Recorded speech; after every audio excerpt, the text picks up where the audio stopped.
Isabel Moreno había entregado 30 años de su vida a una promesa susurrada junto al lecho de muerte de su hermana Carmen, en el silencio de las madrugadas andaluzas, mientras cuidaba de 3 niños que no eran suyos, pero que amaba como tales. Nunca imaginó que el amor incondicional pudiera volverse tan frágil. Ahora, a los 62 años, con las manos agrietadas por el trabajo y el corazón marchito por la decepción, se enfrentaba a la cruel realidad de que quienes más había amado la habían abandonado cuando más los necesitaba. Las calles, empedradas de ronda, parecían susurrar secretos que ella estaba a punto de descubrir, secretos que cambiarían todo lo que creía saber sobre su familia y sobre sí misma. La historia que estaba por desenvolverse revelaría que algunas traiciones germinan en silencio durante décadas, esperando el momento perfecto para florecer. El viento de octubre arrastraba hojas secas por el patio de la casa de Isabel, como si el tiempo mismo quisiera recordarle todo lo que había perdido. Sentada en la mecedora de mimbre que había pertenecido a su madre, observaba las fotografías esparcidas sobre la mesa de hierro forjado. En cada imagen, 3 rostros infantiles sonreían junto al suyo: Miguel, Ana y Javier, los hijos de Carmen. Había sido una tarde de abril de 1994, cuando todo cambió. Carmen, apenas 30 años, yacía en la cama del hospital provincial con el rostro pálido como la cal de las casas del pueblo. El cáncer había sido implacable, pero su hermana menor había luchado hasta el último aliento. Isabel, prométeme que cuidarás de mis niños, había susurrado Carmen con voz quebrada. Prométeme que no los separarán, que crecerán juntos, que sabrán que fueron amados. Sin dudar un instante, Isabel había tomado las manos frías de su hermana y había pronunciado las palabras que marcarían su destino. Te lo prometo, Carmen. Los criaré como si fueran míos. Miguel tenía entonces 12 años, Ana 8, y el pequeño Javier apenas 5. Sus padres, unos ancianos campesinos de Málaga, no tenían fuerzas ni recursos para hacerse cargo de 3 niños. El padre de los pequeños había desaparecido años atrás, dejando apenas el recuerdo de promesas incumplidas y noches de llanto.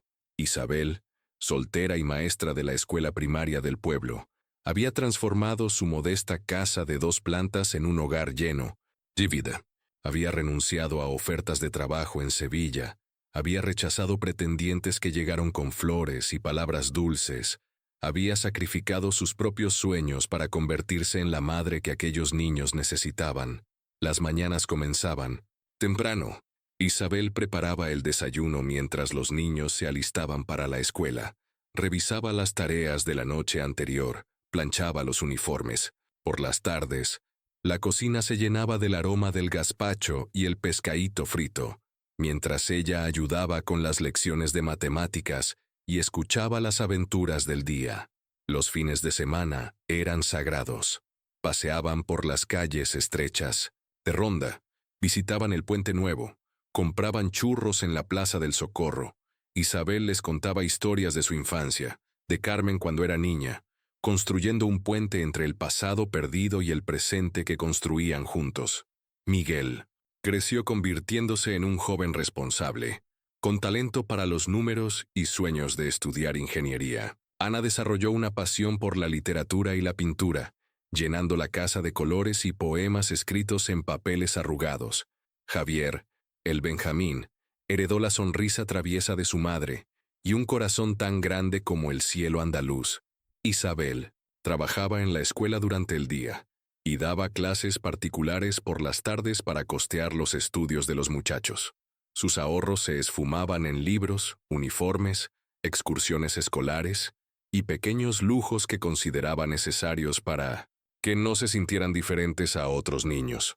Cuando Miguel cumplió 18 años, Isabel hipotecó la casa para pagar sus estudios universitarios en Granada.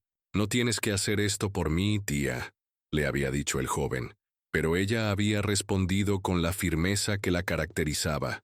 «Tú eres mi hijo, Miguel, y los padres hacemos lo que sea necesario por nuestros hijos». Los años pasaron como páginas de un libro bien amado, Las graduaciones, los primeros amores, las decepciones y triunfos. Isabel estuvo presente en cada momento importante, aplaudiendo desde la primera fila, secando lágrimas, celebrando victorias, pero ahora, sentada, en el patio con las fotografías entre las manos, Isabel se preguntaba si todo había sido una ilusión. Los 3 niños que había criado con tanto amor se habían convertido en adultos exitosos. Miguel era ingeniero en Madrid, Ana trabajaba como periodista en Barcelona, y Javier había montado un negocio de turismo en Sevilla. El problema era que hacía 6 meses que no sabía nada de ellos.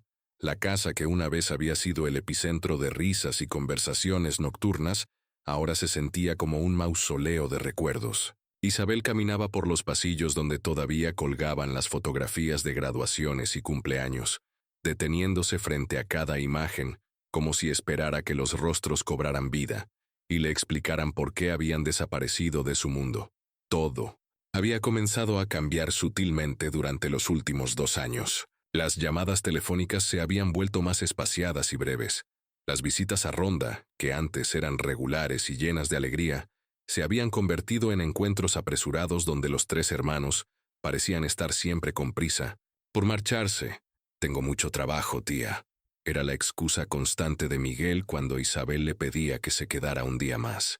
Ana siempre tenía una asignación periodística urgente en algún lugar lejano, y Javier se excusaba con reuniones de negocios que no podían posponerse. Isabel había intentado convencerse de que era natural. Los jóvenes tenían sus propias vidas, sus carreras, sus responsabilidades, pero había algo en sus miradas esquivas, en la forma forzada de sus sonrisas, que le generaba una inquietud que crecía día a día en su pecho. El punto de quiebre había llegado en marzo, durante la celebración de sus 62 años. Isabel había preparado durante semanas la cena de cumpleaños, había cocinado todos los platos favoritos de los muchachos, había comprado vino de Jerez y había decorado el comedor con flores frescas del mercado. Solo Miguel había aparecido, y había llegado 3 horas tarde. «¿Dónde están Ana y Javier?», había preguntado Isabel tratando de ocultar la decepción en su voz. «Ana está cubriendo una noticia en París, y Javier tuvo que viajar a Córdoba por trabajo», había respondido Miguel sin mirarla a los ojos. «Me pidieron que te felicitara de su parte». La cena había transcurrido en un silencio incómodo. Miguel había comido apresuradamente, había mirado el reloj varias veces y se había marchado después del postre, con la excusa de que tenía que madrugar para regresar a Madrid. Esa noche, Isabel había llorado por primera vez en años, no por la soledad del cumpleaños, sino por la certeza de que algo fundamental había cambiado en la dinámica familiar que había construido con tanto cuidado. Las semanas siguientes habían confirmado sus peores temores. Las llamadas telefónicas habían cesado por completo. Los mensajes de WhatsApp que enviaba quedaban sin respuesta o recibían respuestas lacónicas y tardías.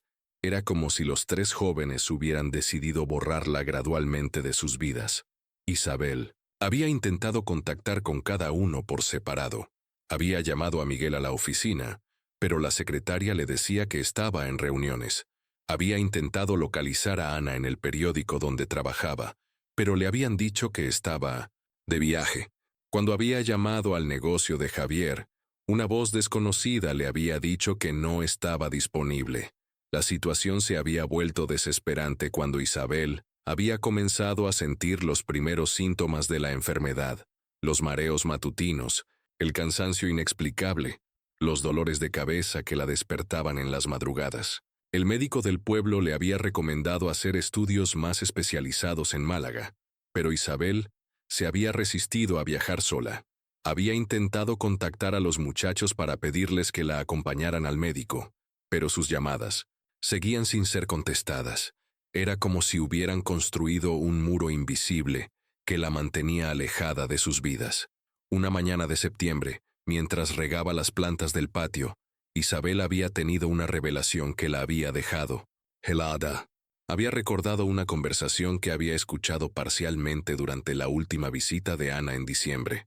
La joven había estado hablando por teléfono en el jardín, y aunque Isabel no había querido espiar, algunas palabras habían llegado hasta sus oídos. La casa vale mucho dinero. Ubicación privilegiada. Cuando ella ya no esté. En ese momento, Isabel había preferido pensar que se trataba de otra cosa, de algún proyecto periodístico de Ana. Pero ahora, con la perspectiva que daba el abandono, aquellas palabras adquirían un significado siniestro. ¿Era posible que los tres jóvenes a quienes había criado como hijos estuvieran esperando simplemente que ella muriera para heredar la casa? La lluvia de octubre golpeaba los cristales de la ventana del despacho del notario con un ritmo monótono que parecía marcar el compás de la revelación más dolorosa de la vida de Isabel. Don Antonio Herrera, un hombre mayor de barba blanca y mirada compasiva, había sido amigo de la familia durante décadas, y su expresión grave le confirmaba que sus peores sospechas estaban a punto de materializarse. Isabel, lo que voy a contarte no es fácil de escuchar, había comenzado el notario, ajustándose las gafas sobre la nariz.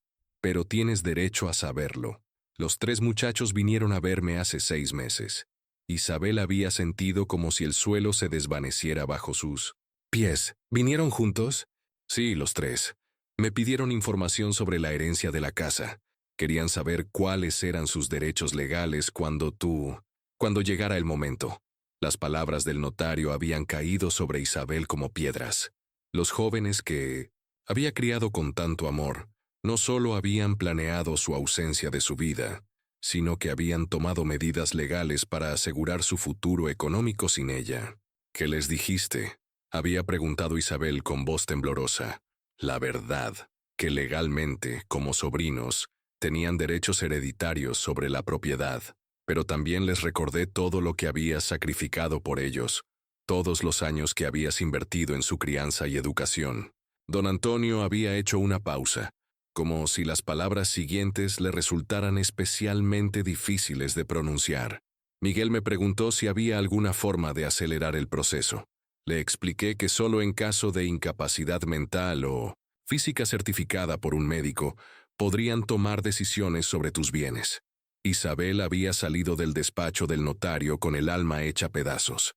Durante el camino de regreso a casa, había intentado procesar la magnitud de la traición. Los tres jóvenes no solo habían planificado abandonarla, sino que habían consultado la posibilidad de declararla incapaz para tomar control de sus bienes. Las piezas del rompecabezas comenzaron a encajar de manera dolorosa. Las visitas cada vez más espaciadas, las miradas esquivas, las excusas constantes, el desinterés por su salud y bienestar. Todo había sido parte de una estrategia fría y calculada. Esa noche, Isabel había revuelto los cajones de su escritorio hasta encontrar la carpeta donde guardaba todos los documentos importantes. Había repasado cada recibo, cada factura, cada comprobante de pago de los estudios universitarios de los muchachos, la hipoteca de la casa, las clases particulares extra, los préstamos que había pedido para costear la carrera de Ana, el dinero que había prestado a Javier para iniciar su negocio. Los números eran abrumadores. Isabel había calculado que durante 30 años había invertido más de 200.000 euros en la crianza y educación de los tres hermanos. No había sido solo dinero, sino una vida entera dedicada exclusivamente a su bienestar y futuro. Al día siguiente, había decidido tomar una decisión que jamás pensó que sería necesaria. Había llamado a un investigador privado de Málaga, un hombre discreto, que había sido recomendado por una amiga maestra, que había pasado por una situación similar con su familia. Quiero saber exactamente qué están haciendo mis sobrinos, le había dicho a Joaquín Ruiz, el investigador. Quiero conocer sus vidas reales, no las versiones que me han estado contando. Las revelaciones habían llegado una semana después, en forma de un informe detallado, que había destrozado los últimos vestigios de esperanza de Isabel. Miguel, lejos de ser el ingeniero responsable que ella creía, había estado involucrado en negocios turbios de especulación inmobiliaria. Había utilizado el dinero que Isabel le había prestado para estudios como capital inicial, para inversiones de alto riesgo. Su aparente éxito profesional Era una fachada que ocultaba deudas importantes y compromisos financieros que lo tenían al borde de la bancarrota. Ana no trabajaba como periodista freelance, viajando por el mundo. Había sido despedida del periódico de Barcelona 6 meses atrás por plagiar varios artículos. Desde entonces, había estado viviendo de prestado en casa de diferentes amigos, inventando historias de asignaciones internacionales para justificar su ausencia. Javier era quizás el caso más doloroso. Su exitoso negocio de turismo era inexistente. Había estado trabajando como guía turístico temporal en Sevilla, viviendo al día y acumulando deudas de juego en varios casinos de la ciudad. Los 3 hermanos estaban en situaciones económicas desesperadas, y la casa de Isabel representaba su única salida. Habían planificado cuidadosamente su alejamiento para evitar cualquier responsabilidad emocional cuando llegara el momento de tomar decisiones sobre los bienes de la mujer que había sido su madre durante 30 años.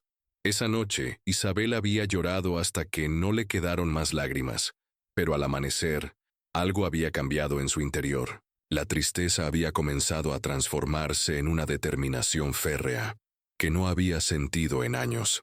Isabel había pasado 3 días planificando lo que sería la prueba definitiva para confirmar las verdaderas intenciones de los jóvenes que había criado. El dolor de la traición había sido sustituido por una curiosidad fría y científica. Necesitaba ver hasta dónde llegaba su indiferencia. Necesitaba enfrentarse a la realidad sin el velo de las ilusiones maternales que había mantenido durante décadas. La mañana del miércoles, Isabel había marcado el número de Miguel con manos temblorosas pero voz firme. Después de varios intentos, su sobrino había contestado con un tono claramente molesto. «Hola, tía. Estoy muy ocupado. ¿Qué necesitas?» «Miguel, necesito hablar contigo. Es importante. ¿No puede esperar? Tengo una reunión en 10 minutos». Isabel había respirado profundamente antes de pronunciar las palabras que habían estado ensayando. «Me han encontrado algo en los análisis médicos. El doctor dice que es grave». El silencio al otro lado de la línea había durado varios segundos que se sintieron eternos. «¿Qué tipo de algo?», había preguntado Miguel finalmente, pero su voz no había mostrado la preocupación que Isabel esperaba de un hijo al escuchar esas palabras de su madre. «Prefiero no hablarlo por teléfono. ¿Podrías venir este fin de semana? Necesito que estemos todos juntos». «Tía, sabes que tengo mucho trabajo. No puedes contármelo ahora». La frialdad de la respuesta había confirmado las peores sospechas de Isabel. Un hijo preocupado habría dejado todo para estar al lado de su madre enferma. Miguel solo estaba calculando si la situación era lo suficientemente grave como para justificar el viaje. «Es sobre mi corazón», había mentido Isabel, «y sobre algunas decisiones importantes que tengo que tomar». Esas últimas palabras habían tenido el efecto deseado. Miguel había cambiado el tono de voz inmediatamente. «Está bien, tía. Hablaré con Ana y Javier. Iremos el sábado». Isabel había repetido la misma conversación con Ana y Javier, con resultados similares. Ambos habían mostrado una indiferencia inicial que solo se había transformado en interés cuando Isabel había mencionado decisiones importantes. El sábado por la mañana, Isabel había preparado la casa como si fuera una escena teatral. Había colocado folletos médicos sobre la mesa del salón. Había dejado visible un cuaderno donde había anotado preguntas sobre testamentos y herencias. Había incluso simulado un frasco de medicamentos que había comprado en la farmacia. Los 3 hermanos habían llegado juntos en el coche de Miguel, algo que no había ocurrido en años. Isabel los había observado desde la ventana antes de abrir la puerta, notando cómo caminaban con una urgencia que contrastaba con la desgana de sus últimas visitas. «Tía, ¿cómo te sientes?», había preguntado Ana con una preocupación que sonaba forzada. «¿Qué te han dicho los médicos exactamente?», había añadido Javier. Miguel había ido directamente al grano. «¿Qué tipo de decisiones importantes tienes que tomar?». Isabel los había hecho sentar en el salón donde había crecido su infancia y había comenzado su actuación más importante. «El cardiólogo dice que mi corazón está muy débil. Probablemente me quedan pocos meses. Quizás un año si tengo suerte.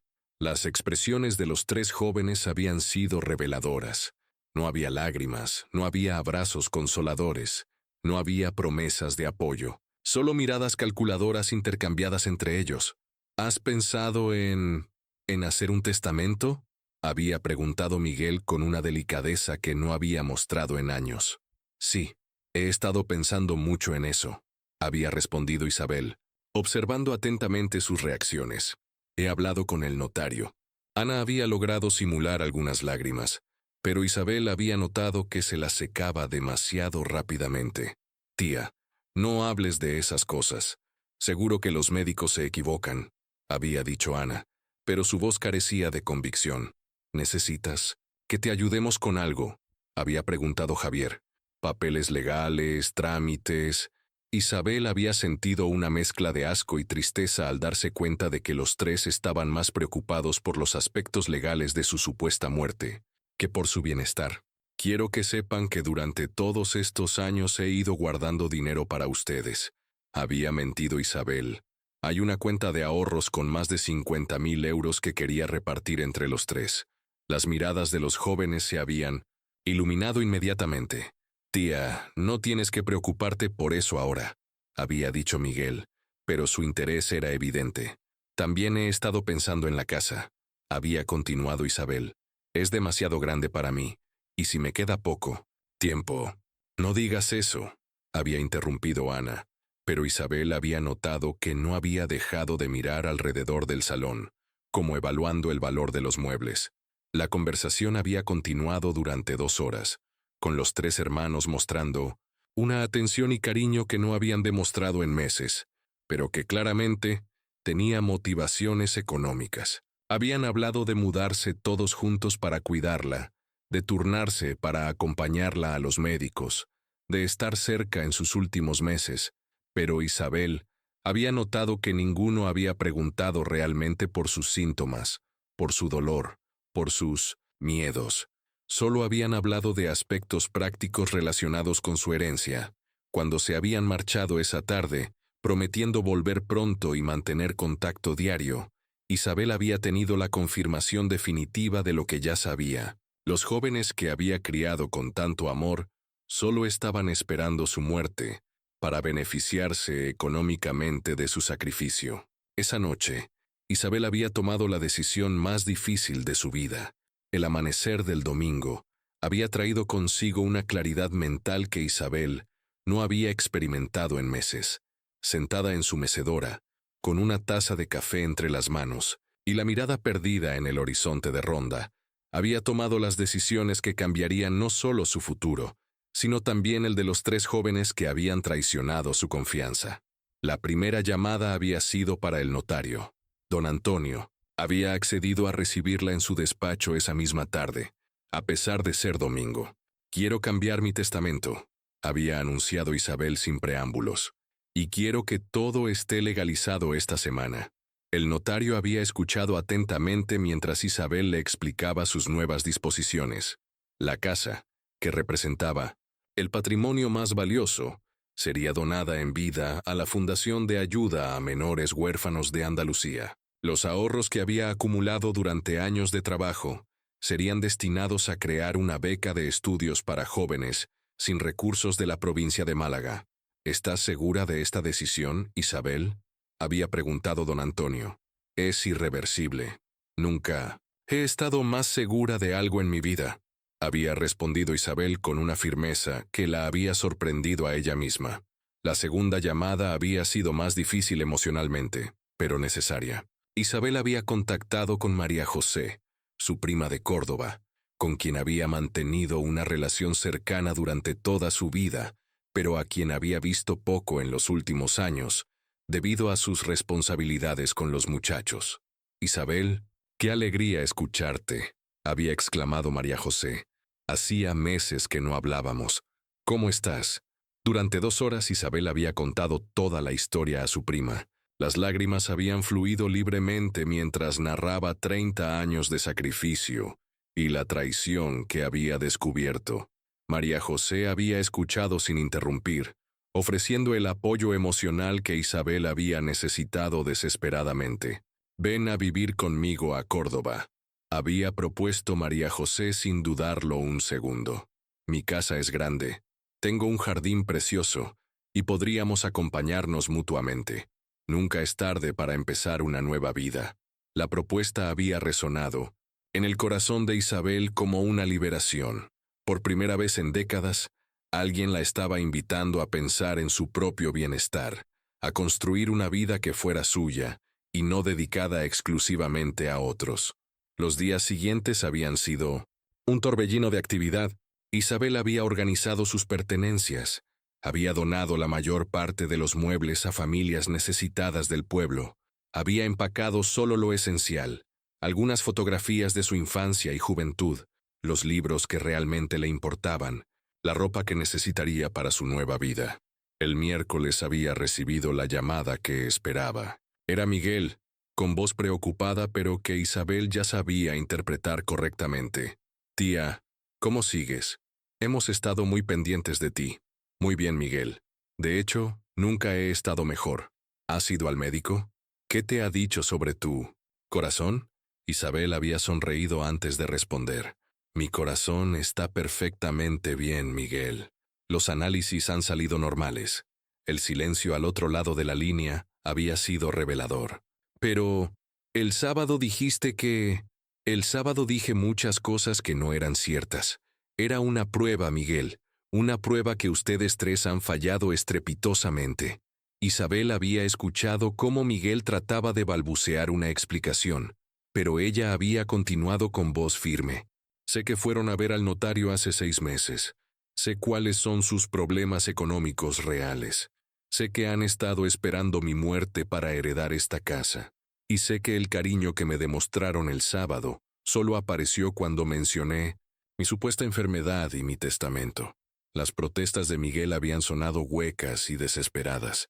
«He decidido donar la casa y mis ahorros a una fundación benéfica», había continuado Isabel, «y me voy a vivir con mi prima María José a Córdoba. No volveré a esta casa nunca más». Había cortado la llamada sin dar oportunidad a réplicas. Las llamadas de Ana y Javier habían llegado ese mismo día, con argumentos similares y protestas que llegaban 30 años demasiado tarde. Isabel había respondido a todas con la misma serenidad y la misma firmeza. El viernes por la mañana, mientras cargaba las últimas cajas en el coche de María José, Isabel había sentido una paz que no había experimentado en décadas.